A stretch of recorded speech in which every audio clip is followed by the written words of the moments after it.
მოგესალმებით. სამამულო ომის დაწყებიდან 84 წელი გავიდა.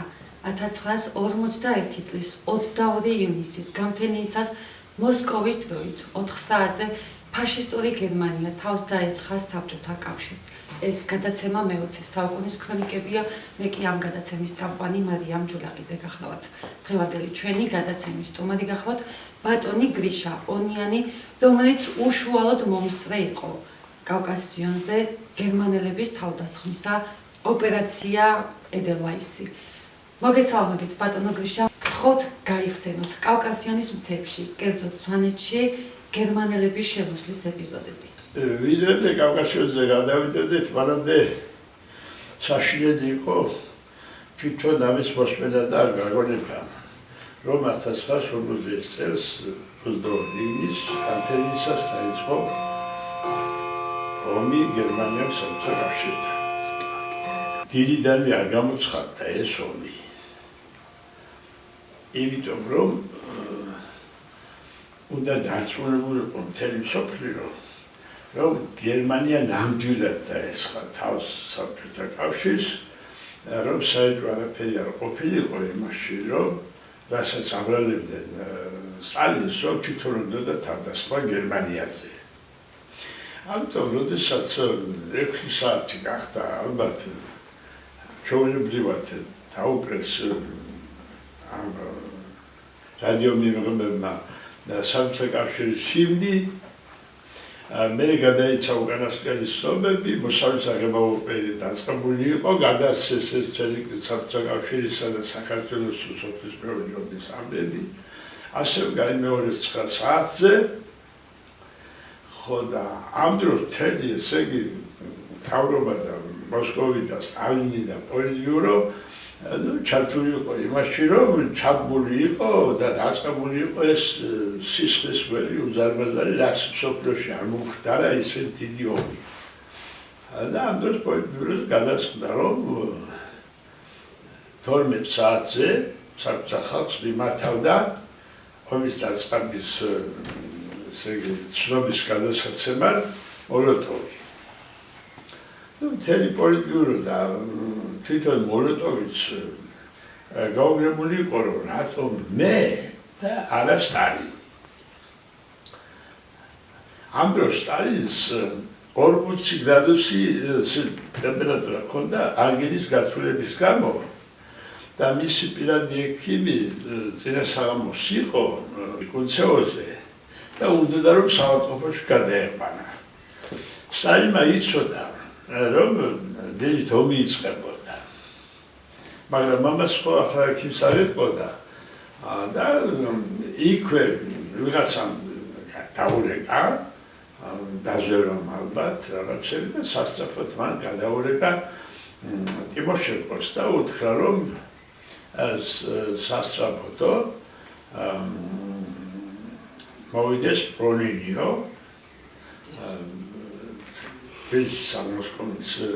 მოსკოვის სამოსკომის თავმჯდომარე იყო და პირველი მდივანი.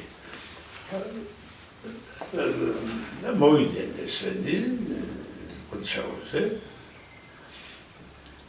და ამ ექიმის თანდასწრებით ეუბნება სტალინი, რომ ხვალ მიუხედავად იმისა, რომ კვირადღია გააფრთხილეთ რაიკოვის პირველი მდივნები, აღმასკომის თავმჯდომარეები და ყველა პარტიულ და საერთო მოღვაწე, რომ ქალაქ მოსკოვის გარეთ არ გავიდენო. ხვალ ომი იწყება და ის რომ სტალინმა არ იცოდა ომი რომ იწყებოდა, ეს ყველაფერი ეს უკვე შემდეგ მოგული და დადგმული სპექტაკლებია, რომელსაც ამ დესტალინიზატორები ქართულად არჩევდნენ მოსახლეობაში და მთელ მსოფლიოში.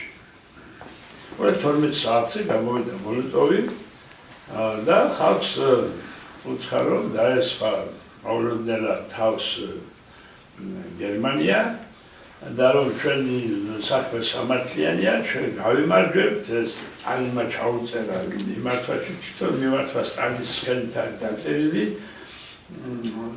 და ის აიკითხა მოლოტოვმა. ესე იგი 12 საათზე ქვეყანამ გაიგო, რომ ომი დაიწყო. მე მაშინ დაახლოებით 5 წლის ვიქნებოდი და ჩემი უფროსი ძმა კოლიონიანი ადრე წაიყვანეს ჯარში უნივერსიტეტის სტუდენტები დაათვალიერეს ჯგუფებში შევიდნენ 38 წელში და არჩიეს საუკეთესო მოსწავლეები შესახედაობითაც, სწავლითაც. ხო და გამოიყვანეს უნივერსიტეტიდან და წაიყვანეს შვეიცარიაში. ალბათ სახლიც არ იცოდნენ, არ მიყავდათ, როგორ მიყავდათ ფრანცები. ეს ჯგუფი წაიყვანეს ხარკოვში თურმე და იქ იყო სადივერსანტო სკოლა და სადაც ამზადებდნენ დივერსანტებს, რომ ომი დაიწყებოდა მალე და სადივერსანტო დივერსიული მოქმედებების შესაძლებლად უნდათ გამოსცილი ოდნავ მოგერმანულ სახის ადამიანები და ჩემი ძმა ძალიან მაგარი ბიჭი იყო, ამხტარი ისედაც გავდა გერმანელს სხვა შორის.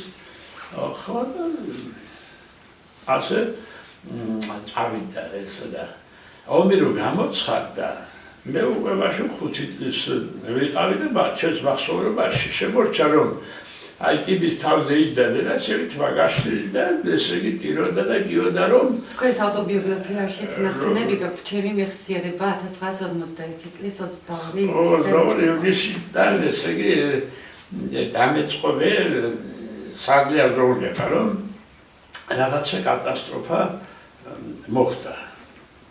ხო და ეს მე გავიზარდე და ჩამოყალიბდი რაღაცები კარგად სწავლობდი 42 წელს უკვე სკოლაში შევედი 6 წელს შევედი ხო და ამ სკოლაში თავიდანვე 7 ნოემბერი იყო, 1 მაისი იყო, 8 მარტი იყო თუ 5 დეკემბერი თუ რაღაცები ეს კომუნისტების მოსასწავლები ყოველთვის იყო მიტინგები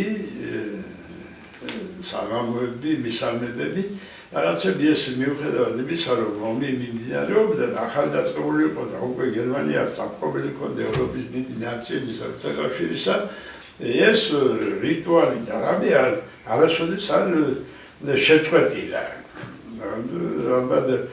ალბათ გეცოდინებათ, რომ 47 წლის 7 მაისს, როდესაც 30 კილომეტრში იყო მტერი მოსკოვში, სტალინმა წითელ მოედანზე პარადი ჩაატარა და წარმოიდგინე ახლა სვანეთში და იმაში როგორ ჩაატარებდნენ 7 ნოემბრის ზეიმებს და იმებს და ამებს და ამან ყოველთვის გამოდიოდი, ვამბობდი ლექსებს სტალინზე, პარტიაზე, წითელ არმიაზე, მაშინ მარტო სტალინზე კი არ იყო ეს დიდება და სიმღერა და სადაზე. ასე ვეროდით ვოროშილოზე, ბუდიონზე, პრიმოროშილოს მადლობა პერსონ გმირულად უხდება და ასე და ასე იყო მაგალითად იარი იოსელიანი სვანი გმირი იყო წყალქვეშაგების კაპიტანი და ვიმალე ლექსები იწერებოდა სიმღერებს ვეროდით ზღვის წყალდღებში ეს დარაჯომ ანადგურების ყვალში ზღვის ტრის გემების ზღვის ტალღების დაჯახების ქარიშხალში და ესეთი რა იყო ისეთი მოწოდებები, ისეთი ხალხის დარაზმულობა, ისეთი არტყინება იყო იმაზე რომ ეს დაიცალა კაცო ეს უნივერსიტეტები დაიცალა, გვაღლეს სასწავლებლები, ეს ქალიშვილები უხდებოდნენ მატარებელს, სადაც ეშელონების ჯარში მიყავდათ ხალხი და ძალით უხდებოდნენ ამ ვაგონებსა და ისე მიდიოდნენ მოხალისეები. მე მარტყოფში მუშაობდი, მე მალეზე დავამთავრე. ხო და ეს მაშინ ჯარდა ჩამოსული ადამიანები თუ შრომისუნარიანები და რაღაც განათლებული ხალხი იყო, ყველა თანამდებობაზე იყო და 8 კოლონიობა იყო ერთ სოფელში, დიდი სოფელი ეს მარტყოფი 12000 მცხოვრებია. ხო და 8 კოლონიობა იყო და 8-ე ეს ნაფრონტალი ადამიანები იყვნენ თავმჯდომარეები. და ამ კოლონიების თავმჯდომარეებს ჰქონდათ მიცემული ბრონი, რომ უნდა ეწარმოებიათ პროდუქცია, რომ ჯარისთვის მიეწოდებინათ კაცო რაღაცა ხომ უნდა ყოფილიყო ზურგში. მაგრამ ერთ დღესაც როდესაც იჯდნენ და საუბრობდნენ და თან პურჭამდნენ ალბათ რაღაცები და თქვეს რომ კაცო აქ თავმჯდომარე გამოიენახება ქალებიცო და ვიღაცებიო და ჩვენ აქ რა გვინდა კაცებს და 8 თავმჯდომარე ჩაჯდა ვაზიანზე ამ სამხედრო ეშელონში და წავიდა მოხალისედ ჯარში. და მე იქიდან დავბრუნდი მე მართლობის დირექტორი ვიყავი და ბევრი დაბრუნებული იყო ფრონტიდან და უმრისუფროსებად და ეს გაყოფილების გამგებად ყავდა და ყველაფერი და ეს მთელი ეს ისტორია დიდი ბრძოლებისა თითქმის მოსმენილი თანამონაწილეებიდან ზოგს ფეხი აკლდა, ზოგს ხელი აკლდა, ზოგს თვალი აკლდა რაღაცები, მაგრამ ჩვენ მას ძალიან ყურადღებით ვექცეოდით, ვეხმარებოდით და ერთ გადახვევას გავაკეთებ, მე მარტყოფიდან დიდი ლილო არის ერთი სოფელი, გადმოვედი მეურნეობის დირექტორად და ეს სვანები ჩამოასახლეთ მაშინ იქ რაღაც მიწისძვრები მოხდა იქ დიდი თოვლობა იყო რაღაცები და სხვა სოფლებში აქ აღმოსავლეთ საქართველოში ბევრი სვანი ჩამოიყვანეთ.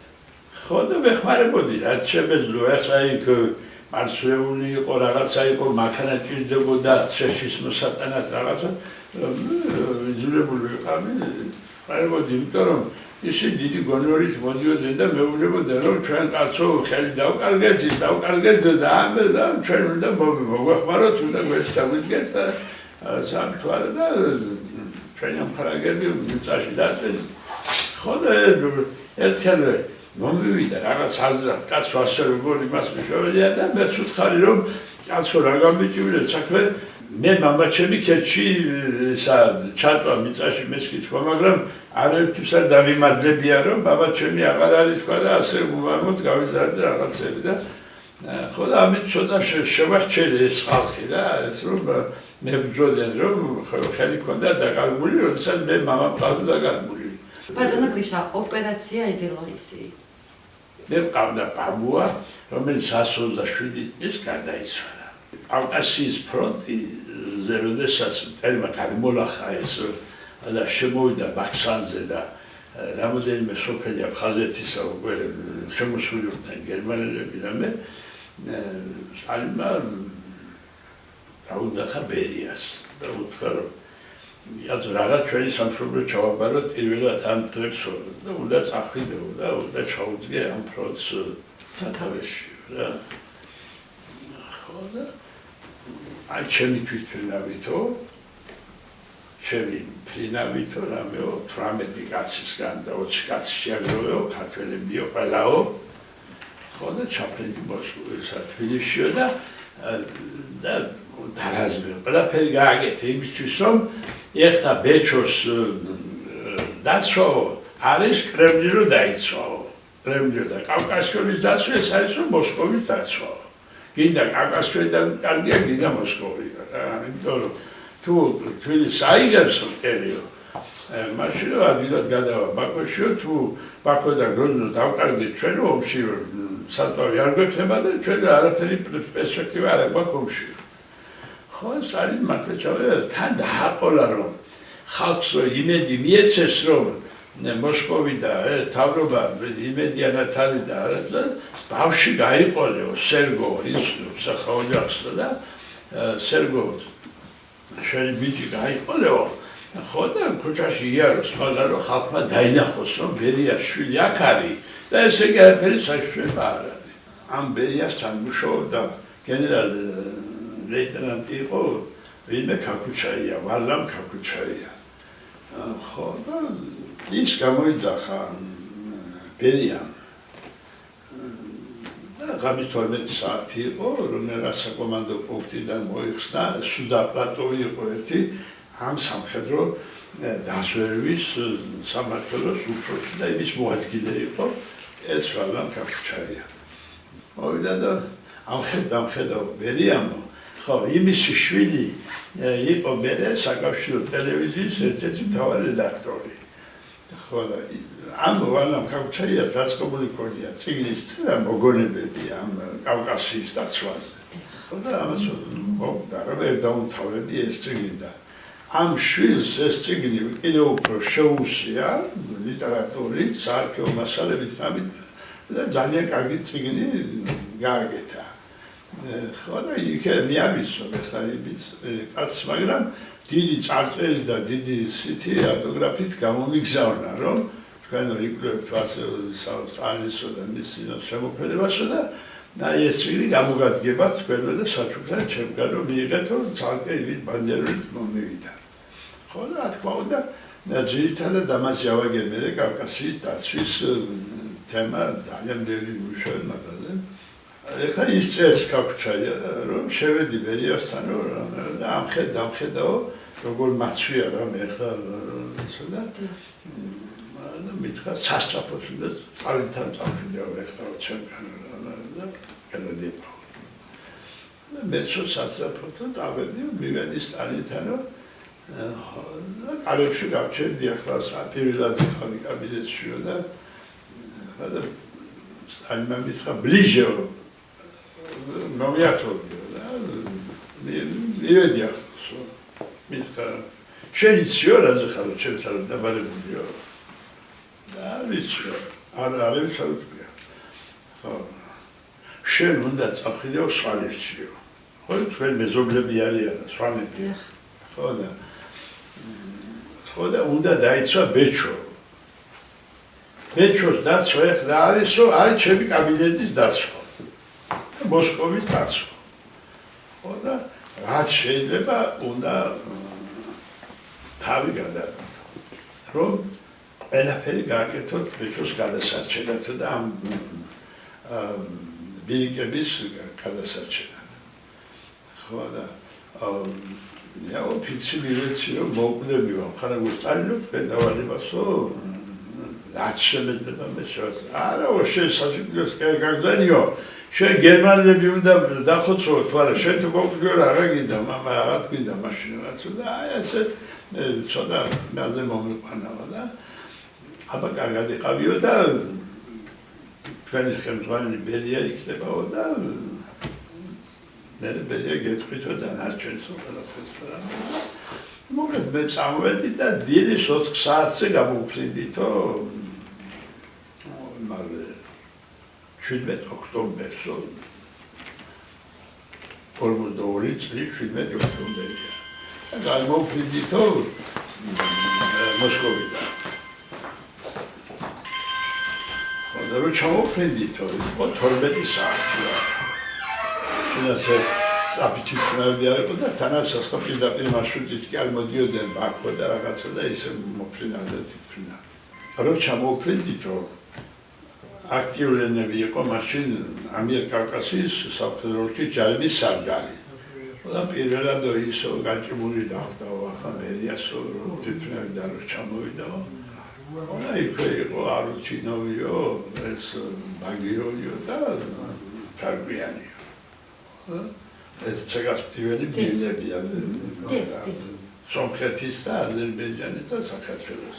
რა ჩვენი ჩავდგირითო, რას გავხართო, აბა თქვენ შევხედვარი როგორ უნდა იბრძოლოს, კაცმა ასეთი თქვენ ჩამოშობულიო, ხალხი არ დადისო, როგორც უნისფესო, წყალი არ არის, მილიშიო, ტრამვაი არ დადისო, ხო ტრამვაი ჯარში წაიყვანესო?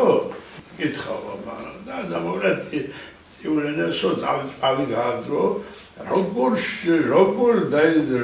გადმოალახიეთო ბელადის სამშობლოში ფეხი როგორ დადმევიეთო ფაშისტებს და მოგეთ საშინელი ამბავი დაეხა და არათარ ცეკაში არ წასვლა სასწრაფოდ წავიდეთ ახლა სამხედრო შტაბში ამიერკავკასიის სამხედრო შტაბში მივედი და ამის პირველი მოადგილე იყო ქობულოვი ბერიას ხო და რომ მივედით იქა სანამ თათბერიდში შევიდოდი მე ქობულოვმა დამძახა რომ შემოდიო და მივედი და კობრომა მითხრა რა ინფორმაციები გაქვს შენ რომ ასუდაბრატომა ყველაფერი იცოდა სადღა იქნა მოადგილე იყო ეს რა ისე გაქვს მონაცემებიო და რა მონაცემები მაქვს რომ იქ ძალიან კარგად იბრძვიან რომ სვალებიო მაგრამ შეიარაღება ანგლიათო და ეხლა ორდაო ელიას უნდა უთხრა რომ ვაქციოთ ესო სამხედრო ნაწილათო რომ მომარაგება ქონდეთო და ყველაფერი და შენეს ბერიას კიდე რა უთხრაო შენ აგაბედო ამის ხსენებაც გიო თორემ ნახევარი სვანები დღეშალია გასული სამცა წყობილების წინააღმდეგო რა იქ 24 საჯანყების შემდეგ ბევრი დარჩა იქ დღეში და რაღაცა ისედაც ბევრი იყო რა ამ ომის წყობილების წინააღმდეგ მაგრამ დამხრეთო ისო ბერიაო ასე უთხრა რომ სვანის იარაღი მივცეთო ჩვენ სვანის იარაღის ამოღებაზე ვუშაობთო და შენო ისა გულიგებოია სულაცვა მათო ხოლო შევედით მე აღარ მოусმინე ამ ქობულოსა და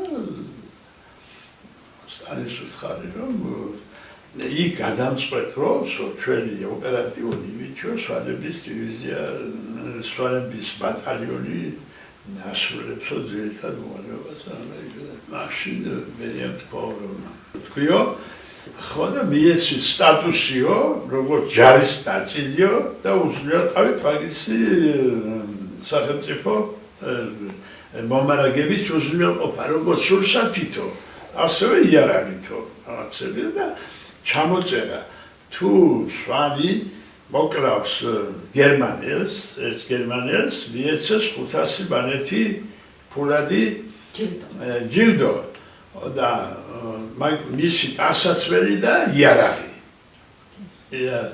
თუ ის ოფიცერი იქნებაო და ოფიცერი ის გაუორმაგეთო ეს პრემიაო და ისევე ტანსაცმელი და იარაღიც მაგისი იქნებაო და თუ მოენა დაიჭირაო ცოცხალიო და სამაგად დააჯილდოვეთ ეს ისო და მოკლედ ეს უბრალოდ ის გოტები მისაო და საერთოდ ვინც თავს გამოიჩენს ამ ბრძოლებს და რაღაცებიო პირადად გადაეცით იარაღიო სვანებს იარაღი უყვართო სამახსოვრო იარაღიო და დააწერეთ ლპბ ლარეთ პარიზზე ბერია რომ ჩემგან არის სახსოვრათო ესო და მაგას ვერც ვერავია შეეხება ვერც ჩამოართვები ვერც ვერაფერიო და ეს ყველაზე დიდი ჯილდო იქნება ამ სვანებისათვისო და რა თქმა უნდა ეს ახლა ბერიას ბრძანება სამი ბრძანება და მეორე დღეს ესე წავიდნენ ზუგდიდში ოღონდ სამი დღის შემდეგ ეს ლესელიძე რომელიც წალის დაუნიშნია 46 დივიზიის სარდლად იმასთან ერთად ამოვიდა მესტიაში თურმე და მთლიანად დაუვლია ამ კავკასიონზე განლაგებული სვანების დაჯგუფებები თუ სხვა მეომრები 150 კაცი მარტო ბერიამ ჩამოიყვანა ის მაყუჩიანი სნაიპერის თოფებით რომ ბილიკებზე გადმოუცველი ისინი ესა უზრუნველყოთ დაცვა ხო და მოკლედ ეს თურმე გაუჩებას ვერ ბარავდა მე ყურაშვილი ვიყვებოდა ჩვენ ამ მაშოპასე სამაგალეთ დარანე არ იყო წასვლაზე და ყველა ისვენებდა ადგილობრივ აგარაკებზე რა შოუში ვორჯომში მაშინ და სვანეთში პატარა აგარაკი ქონდა მოაში ჩემს სოფელში და ხო და იქ ისვენებდა ეს ყურაშვილი ამ ედელვაისის პირველი მოწინააღმდეგე და ვინც იბრძოდა მისი წინააღმდეგ და ის მერე დაინიშნა კომისარ, სამხედრო კომისარი იყო საქართველოში. და ზაფხულობით ყოველთვის იყო მოაში. და მოწაფეები, ახლა მოსწავლეები, ხო დავდიოდით ამ კონცერტები იმართებოდა რაღაცები და ეს დაგვაჯენდა მინდორში მთელ ამ რამოდენიმე ჯგუფს ერთადერთი 100 ბავშვამდე, ხო და გვიკითხავდა ლექციას, თუ როგორ იყო კავკასიის ბრძოლა. და ჩანაწერებიც ჰქონდა ახლა 12 ფუტლიანოვლებს და აქამდე მოყვებოდა ეს. და გვეყობოდა ესენი და ეს გაოცებულები იყვნენ თუ როგორ გამოთხარეს ამ კლდეში, ამ ყინულში, ამხელა გვირაბები, ამხელა საცხოვრებლები, ამხელა პროდუქტის შესანახი, იარაღის შესანახი, რაღაც შესანახი გაოცებული იყვნენ. ხო და ამ თავარმა შტაბმა დეპეშა მოუგზავნა ამ სვანებს, რომ ზამთარი მოდისო და ეს გამოსაზამთრებლადო ჩამოდითო სოფელში, ბეჭოშიო. ესენი პარტნიორზე იყვნენ. ამათმა უპასუხეს, რომ ჩვენ ამ ძალებას ვერ შევასრულებთ და ვერ დავტოვებთ ალპებსო და ბეჭოში არ ჩავარდო. და ეს ახლა შტაბის განკარგულება და სამხედრო საბჭოს განკარგულების ვარყოფაზე არ შეგეკითხებოდნენ, რატომ არასრულებ ძალებას დახრეტა იყო რა, კაცო. სიტყვა შეუბრუნებლად შევასრულებ უფროსი ძალებას ამის ფიცის ტექსტში იყო ესა. ხო და მიგაპატიებდა, მაგრამ ბერიამ ყველაფერი იცოდა და წაიკითხა კაცო და ეს ახდება და მოვიდა დეპეშა, რომ მაშინ მორჯეს იმითი იყო გადაცემა ამ დეპეშების, ხო და მოვიდა დეპეშა, რომ ვაჩერებთო ძალების შესრულებასო, ხო და თქვენთან ჩამოვაო ლესელიძე და ბაქრაძე. ბაქრაძე იყო მინისტრთა საბჭოს თავმჯდომარე აქ საქართველოში, ხო და ამავე დროს იყო სამხედრო საბჭოს წევრი ამიერკავკასიის სამხედრო შტაბში. და ის ჩამოვლენო და დახავენო. თუ შეიძლება რომ თქვენი დატოვება იქაო დაგტოვებთ თუ არა და დაემორჩილეთ ძალებას. ხო და რომ ჩამოვიდნენ ეს ხელახლა და ნახეს კიდევ როგორ ჰქონდათ მოწყობილი ეს აი კლდე იყო გაჭრილი და შიგ დარბაზები იყო გაჭრილი.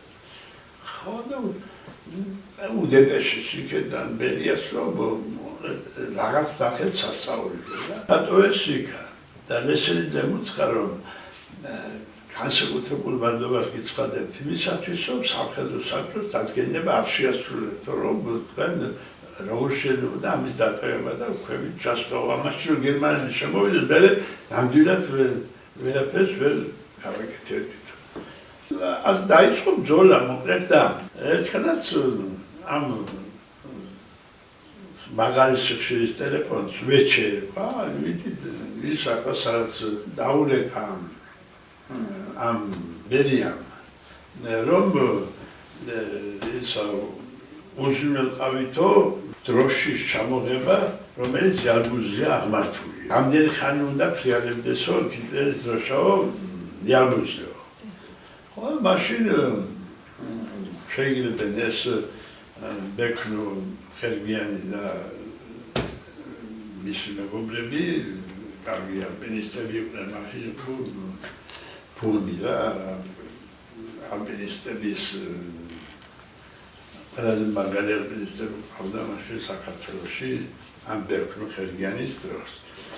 ხო და მოკლედ ორი დღე ებრძოდნენ ამ ყინვარს, რომ როგორ მიასრულებდნენ იქამდე, სადაც ეს დროშა იყო აღმართული. ხო და ბექნო ხერგიანი როგორც კუდის ვეფხვად მიშა ხერგიანი ვით უფრო მამაცია ახტა და მოკლედ ჩამოხია ეს დროშა მერე მოტეხეს ძირში. ხო და უდეპეშესო და ორი დიდი ალბომია სტალინის ალბომებს ეძახდნენ, რომელიც სავარშენო სეკრეტმა იყო და ყველაფერი ეს მომენტი გადატანილი არის სურათებით, მაშინ ხო ვიდეოები არ იყო და რაღაცები და და რომ ენახებია რუზველტისთვის და ჩერჩილისთვის თუ როგორ იბრძოდა საბჭოთა არმია ამ ოპერაციის წინააღმდეგ, გენერალისის წინააღმდეგ. ჩამოიღეს ეს დროშა და დაიწყო და კიდევ დაურეკა დიდხანს იყო დაახლოებით 7 თვე იყო ბრძოლა რა ედელვაისთან. ხო და თავარი ის იყო რომ ბაქსანზე იდგა ქართული დივიზია, რომელიც მენშევიკებით იყო დაკომპლექტებული რა. და ერთ-ერთი თავარი მოქმედი იყო ამ ჩვენი ყოფილი პრეზიდენტის ბაბუა, კედია, მიხეილ კედია. სალომე ზურაბიშვილზე საუბრობთ. ზურაბიშვილის ბაბუა.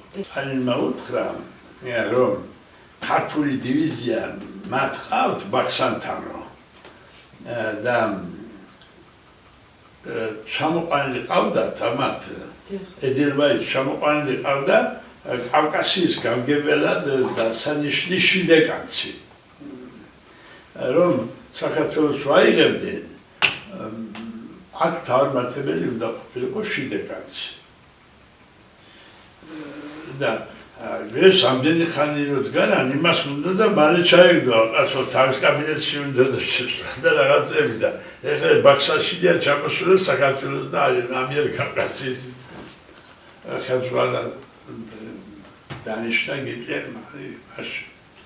და ესო იმისთვის უნდათო რომ როგორც კი შეეყვნენ რომ კავკასია გადაახესო 1 მილიონიანი თურქული არმია მზად არისო რომ შეუერთეს ბაქსანში ქართულ რეგიონს რომელიც საქართველოს შესვლას ელოდება და ეს 1 მილიონიანი არმიის თურქეთიდან შემოჭრა აბსოლუტურად არ გვაწყობს, იმიტომ რომ მესამე ფრონტი უნდა გაიხსნას რა და ამის შესაძლებლობა შეიძლება არ ქონდეს იმდენად და ამიტომ განსაკუთრებული ყურადღება უნდა მიაქციოთ იმ ბაქსანს რა და ეხლა ამაზე გამოერთო ეს ლესელიძე ყურადღება უნდა ჩამოყარეს კავკასიიდან ეს გერმანელები და აუდიეს აქეთ დაბლობისკენ და ჩამოიყვანეს სტალინგრადამდე ესენი. ამისი პირველი სკრიპკა იყო რა თქმა უნდა ეს ჩვენი ლესელიძე. და როდესაც მას ტიულენევს კითხა რომ რა შობა ახალდანიშვილი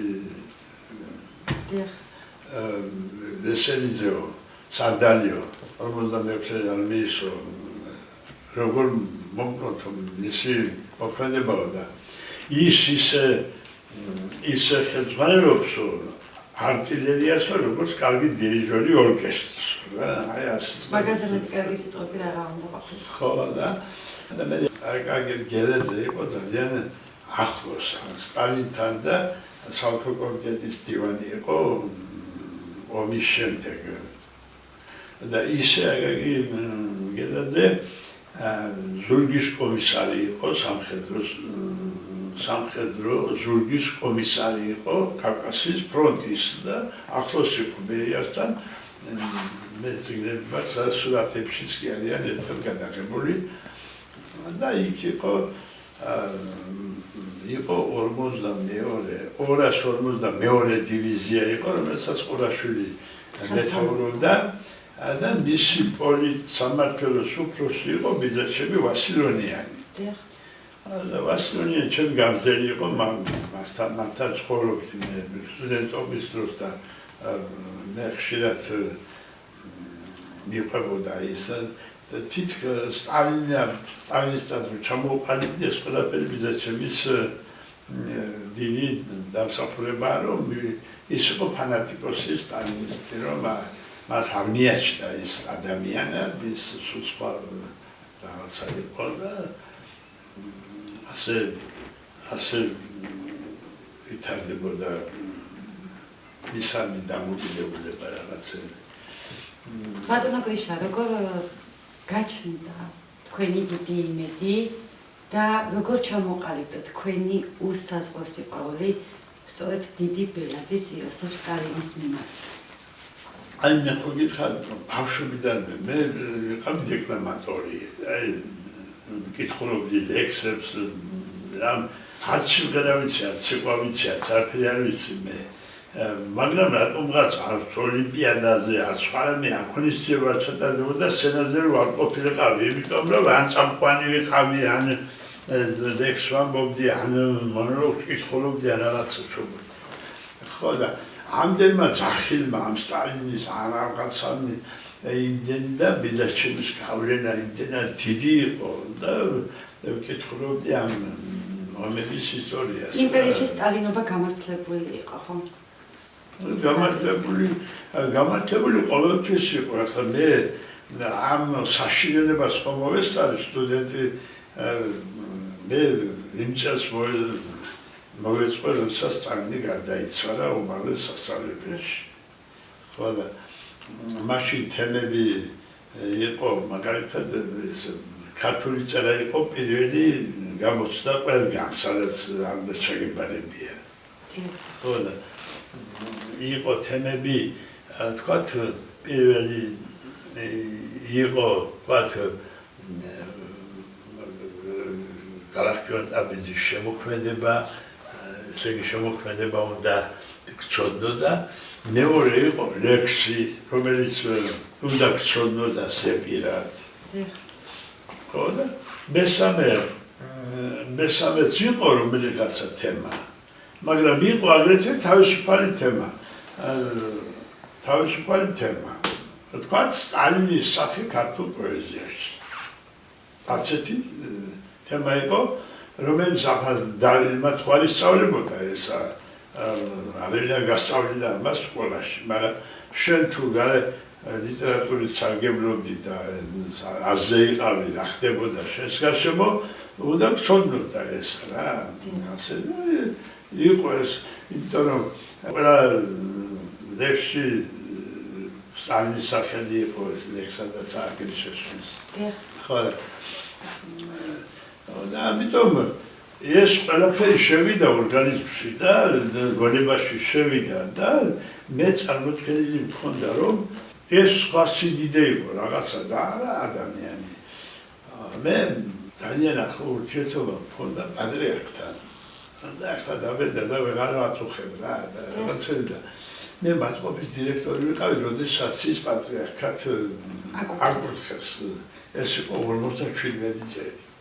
ხო და მაშინ პრემიუმზე ვიჯექით და პირველ გაზეთი გამოდიოდა დილიდანვე უნდა წაგეკითხა ის რა ხდებოდა რა, იმიტომ რომ ინფორმაცია იყო, ეს იყო რაღაცები და ამ პრემიუმზე შესულებს ყველას გაზეთი ჰქონდა რაღაცები და ერთმანეთს ვარდნიდით ასე რომ მღვდლის სურათი იყო კაცო პირველ გვერდზე. ეს წარმოუდგენელი იყო მაშინ რა. ხო და ეწედა რომ პატრიარქად აკურთხეს ილია მეორე შიოლაშვილი რა. ხო და როგორ გვიგვირდა და უყურებდით ამას რა. პირველი რეზიდენცია, საზაფხულო რეზიდენცია გადაწყვეტა რომ მარტყოფში აეშენებია. ხო და იმიტომ რომ იქ ძალიან დიდი ასოებები რომ ჩამოვიდნენ იქ ვინც აშენა დიდი სამონასტრო კომპლექსი ის მანკაცელფა ანტონი და ბარტო იყო იქა. ერთადერთი ასული დანარჩენი ორ-ორი და სამი იყვნენ. ესენი ყველა მაგათი აშენებულია დიდი ეკლესიებიც. ხო და ანტონ მარტოვმყოფელი დაარქვეს იმას, ანტონ მარტოვმყოფელი და მარტყოფსაც იმიტომ დაერქვა მარტყოფი, თორემ მაგას საკრიანი ერქვა. 13 ასულთაგან ერთ-ერთი მამა იყო. ერთ-ერთი მამა იყო და ესე იგი ანტონ მარტოვმყოფელის სახელი ქვია იმ სოფელს, ხა? და უშარბადად დიდი იქ ამას თალკე ოთახი ცალკ რეზიდენციაც აქ იქა. იმ სამონასტრო კომპლექსში და სოფელშიც გააკეთა სახლი, რომელიც ხო ამ სახლის აშენება მიწას მივეცი ვეხმარებოდი კიდევაც და რაღაცები რა ამ სახლის შენობაზე და იქ ახლა მინდორში ისიც კაცია მეც კაცი ვარ მე მოწონე არ ვიყავი ახლა მოვინათლე მარტო ჩვეულებრივად ვლაპარაკობდით რა ძალიან განათლებული კაცი იყო და ძალიან უდეთი კაცი და მე არ ვიყავი მოწონე ახლა მოხრებ გადავედი სამეფოა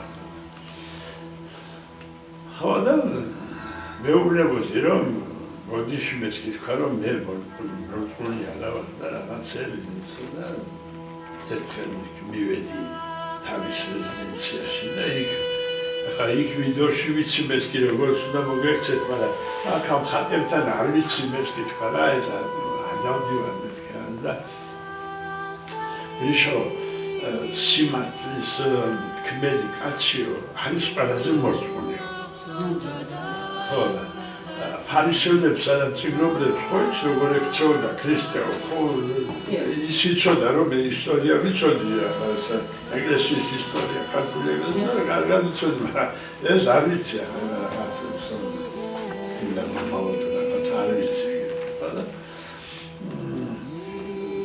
ხო და იმან მითხრა რომ ხომ არ გამოგცხადებია სტალინიო შენ რომ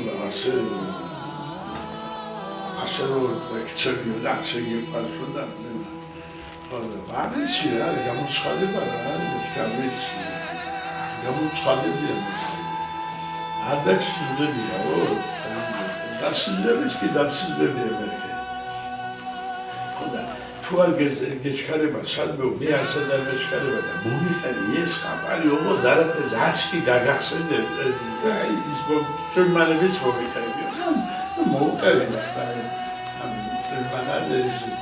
ეს არის ამდენი მოვყევი ეს მოხევია და ეს არის სიჩოდა იქ ხდებოდა რა ყველაფერი მოვყევი რომ ასე სტებიდან მოვედი და აზრი არცები ვიყოვებია ძალიან და 60 გრადუსია სიცხე ფანჯებს ვერ გააღები იმიტომ რომ ყოვები არიან დიდი ყოვები რომ გეცემიან გეტკინება კიდევაც და იქ მე ამ ხელავდა დაგადგეს ფუშტი ხა და შემოვედი მეც კიდე და ფანჯები რაღაცები დახურულია საერთოდ მაგრამ მე კიდევ უფრო მევხურე რომ ფარდები დავყო და დამესწრები და ეხლა იქ აზრი არა აქვს რომ შეზახოცით მოიწმინდა ოფლი და რაღაც იმიტომ რომ მოიწმინდა კიდევ მოდის და როგორც აბანოში ხარ ამ იმაში და სიცხეთ და წამოწოლილი ვარ ეს გავხდელად ტახტზე და არც მძინავს და მეძინება კიდევაც რაღაცები და დამესწრე ხა ჩემი ერთ-ერთი ადგილი და იქ კი არ გამწვანდება ეს მინდორი სხვა ფერზია რაღაცა თქვა ისეთი ხასხასა ბალახი კი არა როგორც საქართველოში არა აქ მინდორში რაღაცა იქ დედად ძლიერია ეს მზე რომ მაინც ფერს უკარგავს მაგრამ მე ვნახე გაჩახშახებული გამწვანებული ეს მინდორი და წარმომიდგა რა თვალწინ და ეს და დგას ვიღაცა თეთრად ჩასრული კაცი შორს დავინახე რომ თეთრად ჩასრული კაცი დგას ვიღაცა ხოლო მაგრამ ვინ უნდა იყოს არ ძინავს კაც არაფერი ისე აი ისე ხალე მათ დახურული რომ ზემაში სინათლე ვინ დაიყოს და მივდივარ ხო ახოლებული მაგრამ შენიშნე ამაზე რომ წითლები ქონდა წითლები ვიჟა ვიდა თანათა რომ მივახდე გამჩევი უყურებ ნუ საჯო არასული და საგინახია რა საგინახია ეცი მაგოუსარი მაზოლეუმში ხო მე დამიქნია ხელი მოდია მივახსოვდი კიდევ ალბათ ბლიჟე ესე მითხრა მივახსოვდი კიდე დამიქცია ხელოვანი კიდე მივახსოვდი ერთი ხუთი ნაბიჯი რომ დამჭა გავჩერდი ახლა და ვიცი რომ სტალინი ესე სტალინის დგავა თვითონ წამოვიდა ეხლა ეს გადმოდგა ნაბიჯი და მე მაშინ მივედი ახლა იმას საწამოდეს და გადამეხვია ხო და მაგოცა და პატრიარქსაც შეუძლები რომ მე კაცო ადამიანურად ვიგრძენი სითბო რა რომ მომადო ტუჩი აღარ მოყაზე და ვიგრძენი რომ შემეხო რაღაცა რა ხო და მადლობა მითხრა მეტი არაფერი არ ვთქვია ხო და ისევე დამშორდა დისტანციურად დადგა ცოტა ხანი მეყურა ასე შებრუნდა არც ამშვიდობები არაფერი და წავიდა და უყურებდი სანამდე კი შემეძლო და არ გაქნებოდა ჩემ მეხსიერებიდან მითხრა გამოცხადება შენ ქონია და ისა და ასე და რაღაცა და კიდე ხვალ დაგშინდები რაღაცა და მე რაღაცები კიდევ რა ბევრი დასწრებია მოგლეთ ეს დღის ფორმები მაყოლა ხო მე თვითონ მითხრა რომ სამჯერ გამომეცხადა მეცო მითხრა ერთი მოსკოვში გამოცხადებია თავისი მას რას უსურვებდით მომავალ თაობებს როგორც სტალინის როგორც გენიის მომავლისადმი შეხედულებებს და რამდენად შეესატყვისება სტალინის შეხედულებები დღევანდელობას ეხლა რა შევეტყოდი ჯერ რა შევეტყოდი და სხვათა შორის ქრისტიანული სარწმუნოება ერთწლიანი არის ასეთი ფრანგი თეოლოგი მე იერუსალიმში ვიყავი და მითხრეს რომ ქრისტეს ნაკვალევზე რომ გაივლიო შემოვა ქრისტეო შენთან და ჩემი მეგობარი დავით სალანძიანს ჩემი მეგობარი ხო და წავედით იერუსალიმში ხო და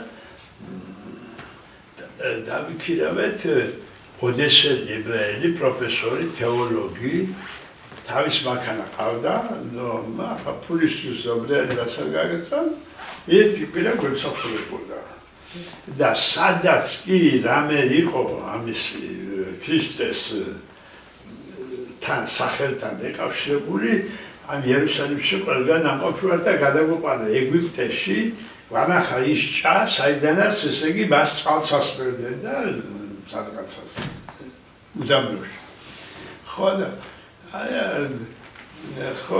მე რომ დავშორდით უკვე დავამთავრეთ მაგასთან ურთიერთობები რამე და გადავიხადეთ ვარშავი რაღაცა სადმე რაღაცები და ეხლა სულ ეჭვი ეპარებოდა რომ მე რამე გავიგე ამ თავისი ბოჭოლების და რაღაცები რომ ხო გვიხსნიდა ეს რომ ესია და ის 14 გაჩერება რო იყო იქ სად იყო რა იყო ამ გოლგოთაზე რა გვიხსნის და მე ხან მეღინება ხან რაღაცა მაგრამ არაფერს არ ვეუბნები ახლა რა ნუ ლაპარაკობს პროფესორი კაცია რაღაცა თან წმინდა ადგილებში დავდივართ და ახლა ხო შეიძლება მე ექსისტენს საფლავის ხელის დადება იქ რაღაცა შესაყოფია ჩასაყოფია ხელისა ხო და მეუბნება გრიგორდოვიჩო შენში შემოვიდა რამეო ამ კვირასო ეხლა აი განიცდიო რამე სიახლესო რა რომ ყველა ხوارვიანეთო რა და ესე მე უთხარი რაც შენ ეს კვირას შენთან ვარ მეთქი ქრისტე კი არ შემოვიდა ჩემთან არამედ გამოვიდა რას მქონდა მეთქი ისიც რა აი იმდენი შეუსაბამობა თქვი მეთქი რა რომ რაც ჯეროდა ისიც აღარ ჯერა მეთქი რა გაიცინა ამალა ნუ მითხრა შენ ნამდვილად საეკლესიო ისახარ რატო ზოგიერთი მეუბნება ამას მაგრამ მე მათ შევხედავ რომ მას წამს ღმერთიო, მაგრამ არ წამს სარწმუნოებაო რა. ხო და მე ვიცი რომ შენ დაბადება წამსო, დაბადება თავი ხო არ დაბადება. აი მაგან ამის სხვა გული სხვადასხვა მაგას. ხო მე თქვა აი რა თეოლოგმა და პროფესორმა და იქავა სამი რელიგია იცოდა, ესე იგი ეს ებრაული, მაჰმადი და ეს სამი. იცოდა მაღალ დონეზე. და მითხრა რომ ეს გენიოსი იყო ქრისტეო. შეუდარებლად გენიოსი ადამიანი განსხვავებითო. ესენი ყველაფერი ეს მოწაფეები რო ყავდაო და მაგათ სახარებები რო ლუკა და მათე და ესენი ეს სულ ყველაფერი მოგონიო. ახლა ის შევედით იმაში რა და ქრისტეო ბელადი იყო. ის ჩვეულებრივი ებრაელი რაბინი იყო, რომელიც მუშაობდა ებრაულ ეკლესიაში, აუჯანყდა სარწმუნოებას, ებრაულ სარწმუნოებას აუჯანყდა, რომ ეს არ არის პროგრესული მიმდინარეობა. და კი მეთქი ალბათ ასეც იქნებოდა, იმიტომ რომ ქრისტიანული რელიგია აღმოცენებულია პლატონიზმზე. და პლატონი კიდევ 3 საუკუნით ადრე ცხოვრობდა ქრისტეზე. მესამე საუკუნეში ჩვენ დააწყამდე. და ქრისტე ხო თქვათ იმითი წყება, ხო პირველ საუკუნეში. ამიტომ რატო პლატონი არ არის ღმერთი და რატო იოსებია ღმერთი თქვა, კაცო თუ მაგის მოძღვრებაზეა დაფუძნებული ქრისტიანობა. ხო და რაღაცები ესეთი რაღაცები და შენთან ძალიან დიდი სასაუბრო მაქვს ალბათ მეცო, მაგრამ დრო არ გვეყოფაო. ამიტომ მე გირჩევო რომ არის ერთი ფრანგი დიდი თეოლოგიო, მეცნიერიო, 18 საუკუნეშიო, ერნსტ რენანი. მაგას აქვს დაწერილი ქრისტეს ცხოვრება და შემოქმედება. თუ მაგ წიგნს იშოვრო და წაიკითხაო, აი შენ მაშინ გახდები ქრისტიანია. სულზე ვიყავი წამოსვლას რაღაცები ჩემი მეგობარია ეს ბიბლიოთეკაში, ამ საჯარო ბიბლიოთეკას ლევანი თართაგიშვილი. ხო და იმას თხოვე რაღაცები და მოკლედ იქ მიშოვა თუ ბუკეისტებს მიშოვა რაღაცას და მიშოვეს წიგნი, ავიკითხე, მოკლედ და მაქვს ახლა მე სტალინი და ქრისტე. ეხლა თქვენ რომ მეკითხებით, ეხლა რა შეცდა ხალხობას. ეს რელიგია, ეხლა რასაც ებრძვიან, ხო და რაღაცები. აი მოდივი ვიყოთ რომ მატერიალში არაფერი არ არის. რა თქმა უნდა, დიახ, გეთანხმებით. არ შეიძლება ეს სათქმეობა არ შეჩეს ბოლომდე რა. მით უმეტეს რომ მე-6 საუკუნის რელიგია ეს მაჰმადიანი რელიგია. უფრო ძლიერი რელიგია ეხლა. ვიდრე აი ეს 2000 წლიანი რელიგია. იმიტომ რომ ჩვენი რელიგია არის მიცვალებულის რელიგია. ის არის ცოცხალი. რაინდის რელიგია. და იმიტომ ამ ქრისტიანულ სამყაროში შაჰიდის კამარი არ არსებობს. ხო. და იმაში არსებობს. იქ იმან იცის რომ მას აქვს სხვა სამყარო, იქ მიდის და ის ემზადება იმისთვის რომ იქ მივიდეს და ხანგრძლივ ცხოვრებას იქ ეწიოს. აქ გამოცდა არის რა. და მე მგონია, მე ახლა თავს კი არ ვისარვახო, მაგრამ ჩემი აზრი მაქვს მე რომ სტალინიზმი იქცევა რელიგიად. იმიტომ რომ ეს არის ცოცხალი რელიგია. და თუ მაგალითად სხვა კონსტიტუციები, ეს ქვეყნებს აქვს კონსტიტუციები.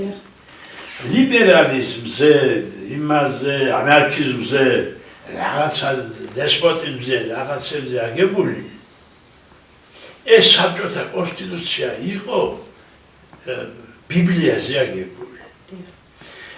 და 10 ცნებაზე დაწერილი კონსტიტუცია თავზე გადაგვახიეს, ტუალეტებში შეიტანეს და ტუალეტის ხაღალდის მაგერ ეკიდა სოფლის უბორნიებში. ხო და ის რომელიც LGBT-ს გადაგებს, ხო, ის კიდევ და ლუციფერი კიდევ ღვთაებად ყავთ გამოყვანი. არ გამოვა ამას ადამიანის გველება როცა იქნება დახვეწა. როცა იქნება ამას თავს მოაბამს რა ადამიანი. და ის ქრისტეს მიერ 10 ცნება, რომელიც ჩვენს კონსტიტუციაშია ჩადებული, ის აუცილებლად იქცევა სამოქმედო პროგრამად, ისე როგორც იყო. არა კაცი კლა, არა იმრუშო, არა იპარო, არა ისა, ამ მე რას გვასწავლეთ? პირველ რიგში მშობლებისადმი და ადამიანის ყველაფერში ესე იგი ეს ადამიანური ქრისტიანული რწმენით გავიზარდე მე. და ის სხვა არ არის ახლა რომ დაიჩოქო და თავი ურწყა მიწას რომ ქრისტიანი იყო რა. და ალბათ პატრიარქი იმიტომ მეუბნებოდა მე არასოდეს ტყვილი არ მithქვია. მე რომ ბილდს ვყავობ ხანდახან მე იმას სიმართლის გულისთვის ბილდს ვყავობ რა. რასაც ალბათ ღმერთი იმიტომ პატიობს და 90 წლის კაცი ვარ კიდე შემიძლია რომ მე ადამიანურად ვიაზრო. ეს ალბათ ღმერთის ნება, თუ არა ჩემი მეგობრები 60 წლის ასაკამდე გარდაიცვალნენ. ბატონო გრიშა, სტალინის უკვდავი ფენომენი რამდენად გამარჯვებულად მიგაჩნიათ?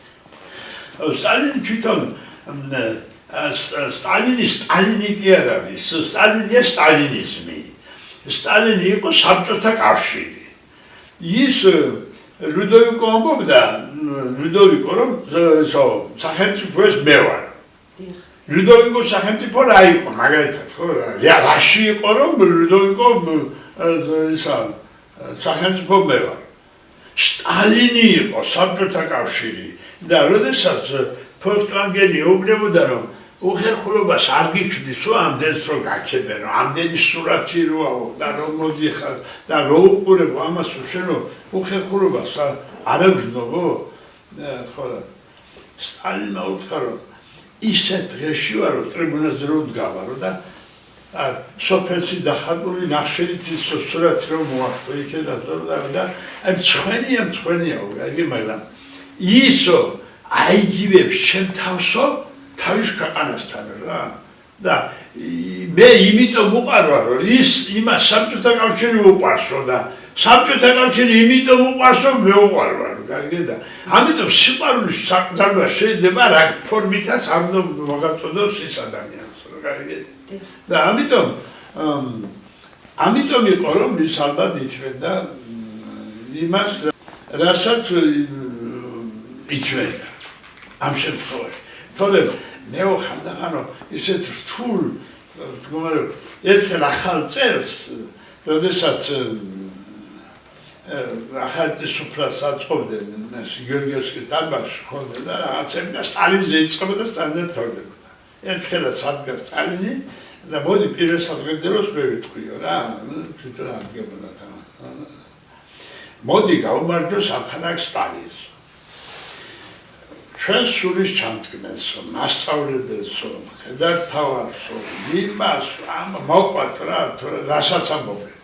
ხალხი რასაც ამბობდა. ხო და მოდიო სახალხო და ყველას ულოცავ ეს სიტყვის პირველი და უკანასკნელი ჩემი სათხეებდნენ ამ წელსში და მომავალ კიდე ნახოთ რა იქნება. აი მეტი რა უნდა გაეკეთებია რა. აი ყველაფერს აკეთებდა იმისათვის რომ არ იცვამდა, არ ჭამდა, არ სვამდა, ქალებს ჭამდა დიოდა, დროს არ ატარებდა, არაფერი ჩაგირგიტებდა ამ წიგნებს თუ არა და ომობდა და თუ არა და რაღაცა იტანჯებოდა და მგონი ლოცულობდა კიდეც ვერა ვიციაც. და მეტი რა უნდა ექნა ხალხის გულისთვის, ამის მაგრამ ქრისტე გააკრეს ჯვარზე და ზუსტად იქნებ მომგებიანი ცალის, რომ ეს ჯეჯობი ჯვარზეა გაკრული, იმიტომ რომ ასია ალბათ ეს ადამიანისა და დიდი ადამიანების ცხოვრება. მე ის იყო ვახტანგ გოგუაძე, თქვენ გეცოდინებათ, პროექტორი იყო უნივერსიტეტის სასწავლებლებში და რექტორობას ხო და ეს იყო ჯერ გამსახურდია იდეოლოგი. ხო და მე ადრე ზედის დროს არჩევნებში ვღებულობდა პოლიტიკური ორგანიზაცია სტალინი, ასე ის მონაწილეობა. მოკლედ თავი მოიკლა რამდენჯერ სახში დამიძახა მე ახლოს ვიყავი ზიადთან, იმიტომ რომ ჩვენთან იყო გადასახლებაში იქ ყიზლარში. ხო და მე ხვეწებოდა რომ საქართველოს ჭირდება მაშინ შენ ეშმაკების საკენ გაკირი მიდუნებული და ამ ეშმაკს ადიდებდა რაღაცები და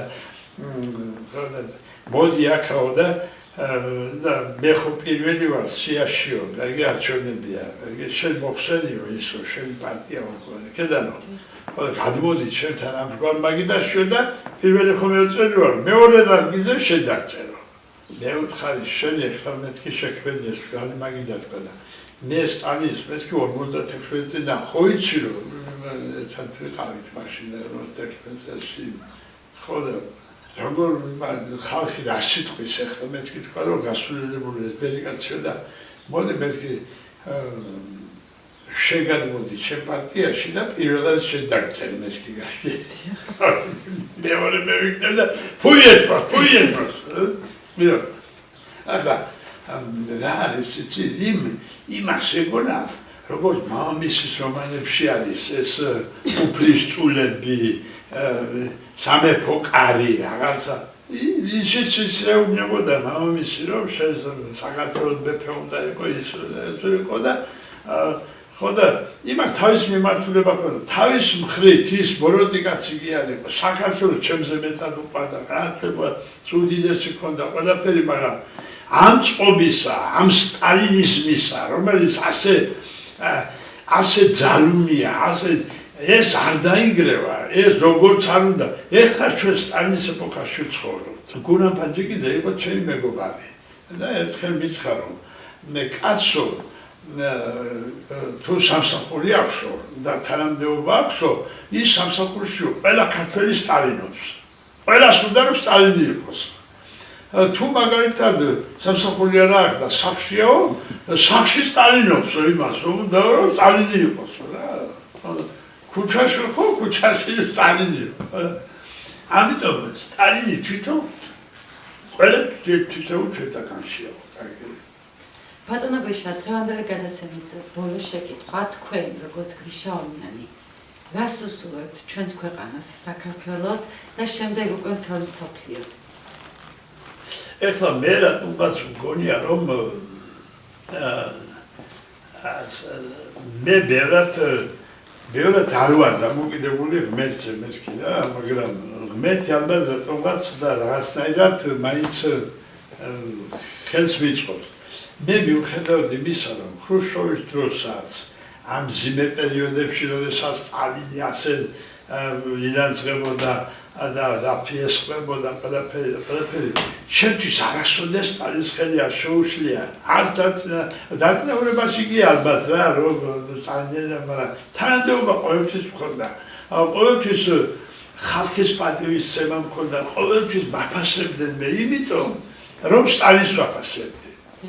ჩემი ზოგს ცოდნით აფასებენ, ზოგს აი სიმღერით აფასებენ, ზოგს კარგი მხატვრობით აფასებენ, ამ იმითი ჩემი კოდი, რითაც შემიძლია რომ საზოგადოებას მე დაუპირისპირდე და მე საზოგადოების თვის მისაღები ვიყო, ეს სტალინია. და ამიტომ თავისი ვისაც არ უყვარს, მაგრამ მე რატომ იშლი იმას, მე რაც ჩემი კოდია, რატომ ართვე იმას რა, მე რომ თქვათ ალერგიული ვიყო, გაიგე რამის მიხედვით, შენ ხო არ გინდა რომ ალერგია მქონდეს რა, შენ იყავი ჯანმრთელად, ჩემი ალერგიას რატომ ართვე, შენ რო შეგეყარო, თუ რა იცდებ.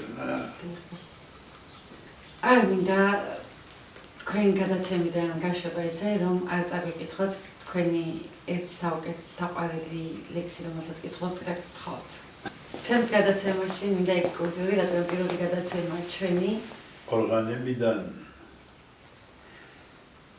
გნოლი აფრინდა კაბარდოს ველი გადაიარა ისევ ავზექი მხრანის ბოლოს ჩასაფრებული სინძოვიარას სანზიარზე ისევ ავიან ხოდაგულები თავთუხებისა შენი თუჩები ისეთ კბილია როგორც ბადაკი დადუღებისას ხოხბობას გნახე მიწურული ყოროცა ზაფხული რუსთაველისა ნეტანს ბადაკი არტამელია და იმ დღეს ხმალი აღამელესა და ამალდა დრამალ გამოგედევნე შემოამტვერე გზები მტრიანი მცხეთა სუნტრიე საკეტურები ულეწე ტაძრები კელა მტრიანი მაგრამ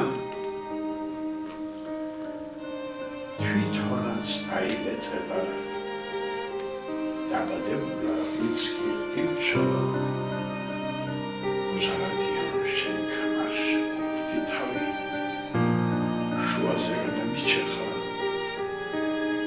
მოდი ამხია ხელი ხილობას ეღარაკ ხედავს სისხლით ვიცლები საშოხე აფსოშკი პარიკანთრის ველი დრებს ასდით ისლები მოდი გეჯახი 1000 წლის შემდეგ დამნაშროს ელვამ შენი თანისა არტის ბუშლობის ნიშანია სტადრო ახალი ბაემანის ეს იყო გადაცემა მე-20 საუკუნის ქრონიკები ჩვენი გადაცემის სტუმარი კი შეგახსენოთ ბატონი გრიშა ონიანი გახდათ მომავალ შეხვედრამდე